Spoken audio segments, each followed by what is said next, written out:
Gen Zers, I am sure you heard a lot about this generation. They're between 12 and 27 years old and began to enter the workforce in 2018. Maybe you're Gen Zer yourself. Hi, I see you. Maybe you're the parent or the sibling of a Gen Zer, the boss or a colleague, or maybe, like me, you're a professor, mentor, and advisor to Gen Z. Raise your hand if you have read an article or seen a story about Gen Z being difficult to work with, prone to job hopping, working 3 side hustles. A lot of what we hear is negative, but that's nothing new, am I right? Millennials were called relentless and narcissistic. Gen Xers like me were called cynical.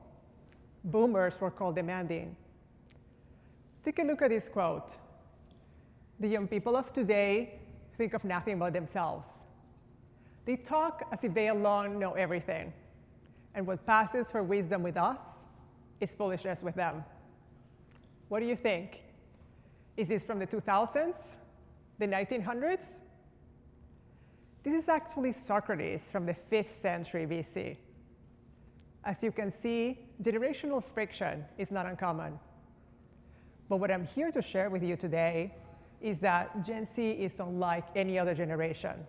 They have faced unprecedented challenges, and those challenges will have ripple effects that the rest of us will feel culturally and economically in the future if we don't begin to consider system-wide solutions today. As a cohort, they're mission-driven, community-minded, diverse, digitally savvy. They have played crucial roles in movements fighting social injustice, climate change, and income inequality. Despite the distinctive sense of urgency, they often face a world that disregards and overlooks their calls for immediate action.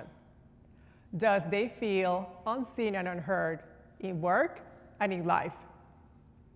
Gallup states that they disengage at work and don't have a close sense of connection to coworkers, managers, or employer. And this is causing them undue stress, with a quarter of them feeling burnout symptoms. So many are opting out. I am a leadership organizational coach working with business leaders to develop and train multi-generational talent. As a professor at Columbia and New York University, I teach, mentor, and advise Gen Z students and early career professionals on how to navigate the workforce. I am a Gen Z advocate, and I believe this cohort has a lot of potential. I'm going to take you on a journey to see why Gen Z is disengaged and why you should care. They have grown up in unprecedented times. And although we don't know the impact of everything they have experienced, we have seen some indications. They're the first digitally native generation, having grown up with access to social media and smartphones since the age of 12. With this, they felt pressure to document their lives, anxiously waiting for likes, shares, and comments. And these behaviors induce depression and high levels of anxiety, exposing them to fear of missing out, FOMO, and online bullying. This also led to social comparisons that induced depression and impacted their self-esteem. They're experiencing what the US Surgeon General calls a decade-long youth mental health crisis. And the CDC reports that 1 in every 3 teens persistently experiences sadness and hopelessness, with the suicide rates increasing steadily since 2007. Thus, making mental health and self-care a top priority for Gen Z. Second, they have witnessed the decline, or what some may call the death of the American dream. Home ownership seems elusive and unattainable, and 50% of Gen Zers believe they would have to win the lottery to afford a house. In addition, they have seen the decline of upward mobility cut by half in the last 40 years. Does Gen Z recognize there's a high probability that they will not be better off than you, a realization that can further impact their anxiety and depression. Economic uncertainty is what they know, so they highly value financial rewards and career progression. The third major trend impacting Gen Z is helicopter parenting. And this is described as the overprotection of our youth. And while done with good intentions, it may have negatively affected their adaptability and resilience to face life challenges. Because failure is part of our success journey, and sadness is part of our road to happiness. We need healthy friction in order to grow. Much like our bodies require exposure to bacteria and viruses to develop a strong immune system. In addition, they have seen the trust in government, media, and religion, once guiding pillars of a meaningful life, slowly decline. And although these institutions had their failings, they also offered stable, constructive conversation partners in the past. Places where the younger generation could get reliable feedback for their ideas. This is what we mean by healthy friction. Many Gen Zers are now getting healthy friction at home or from the institutions that used to provide them. So what do you do when hard work, perseverance, and determination no longer seem to pay off? And when you've lost trust in government, corporations, the news media, and the educational system that keeps telling you to work harder? I'm here to argue that employee meaning and motivation are both Gen Z's personal development challenge and our collective business problem. And some of you may ask, why should organizations help Gen Z? My answer is twofold. Morally, why wouldn't we? Economically, we don't have a choice. According to Deloitte, with 1/3 of the global population identifying as Gen Zers, they're set to surpass millennials as the largest demographic. By 2029, Gen Zers are projected to be 1/3 of the American workforce.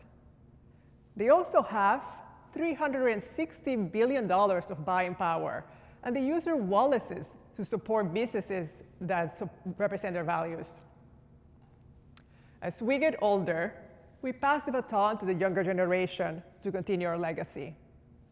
We simply don't have the luxury to skip a generation. A crisis of meaning has resulted from the pervasive lack of trust in institutions.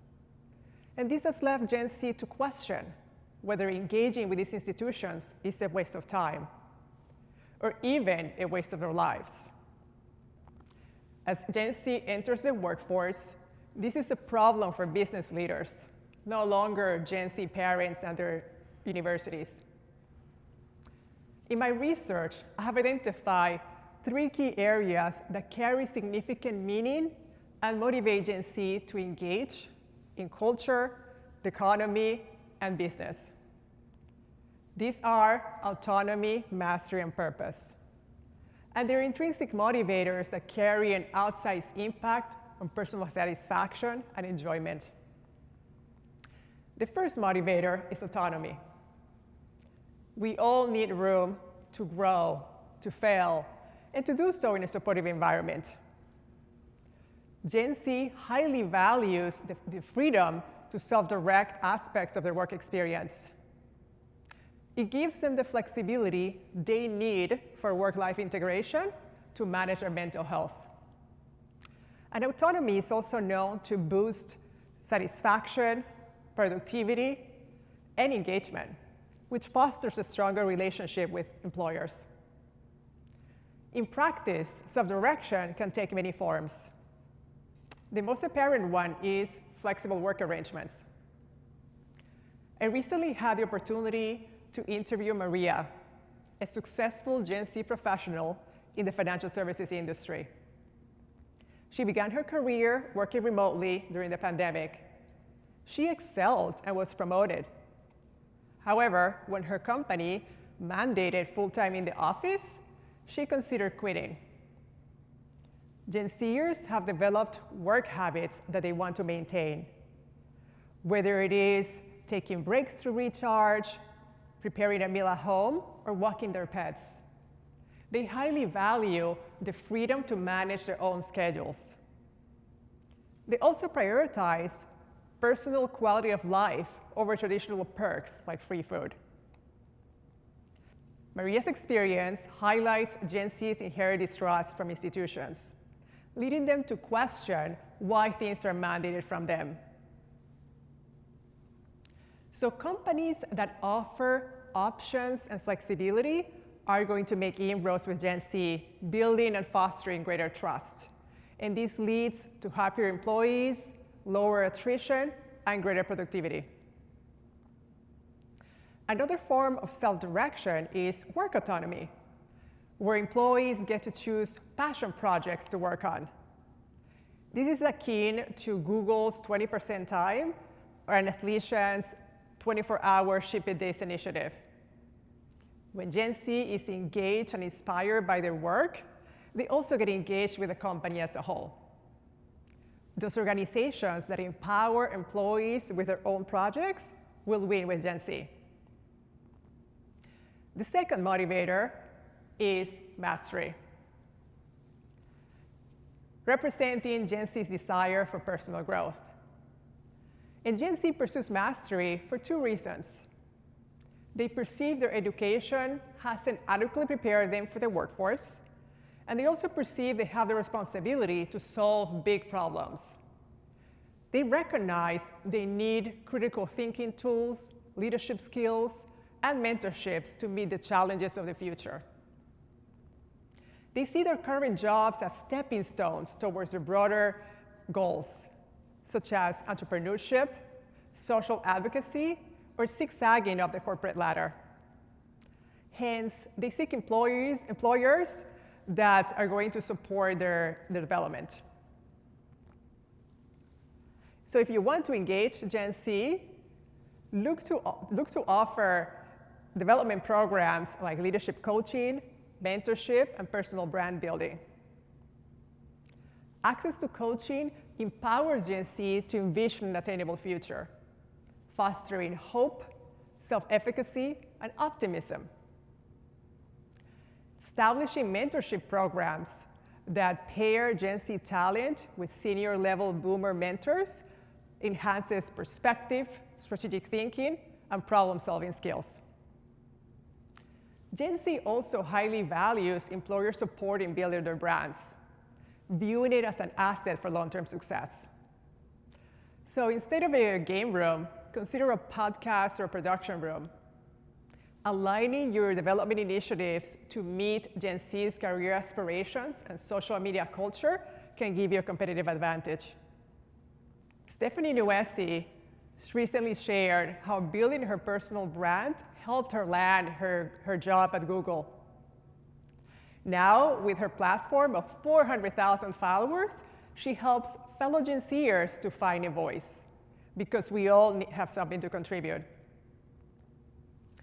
The third motivator is purpose. Gen Z finds purpose and meaning through their contributions to the workforce, and they seek meaning and fulfillment in aligning their goals with their core values. Gen Z influencer Danielle Farage advises to put yourself in as many rooms as possible and to lead with your purpose. Thus, employers that engage and encourage Gen Z to align with their corporate values will win. In practice, this may involve engagement through service and co-creation. Gen Z thrives when invited to design programs that align with their corporate values. And this also creates a form of healthy friction where they get to execute their purpose effectively. As Simon Sinek says, if you're financially invested, you want a return. If you're emotionally invested, you want to contribute. To conclude, repositioning Gen Z for success depends on our collective ability to solve and address the root causes of the disengagement, most notably the decline in institutional trust. As we stand before the fourth industrial revolution, we're presented with an opportunity to redefine leadership paradigms and how we perceive and nurture talent.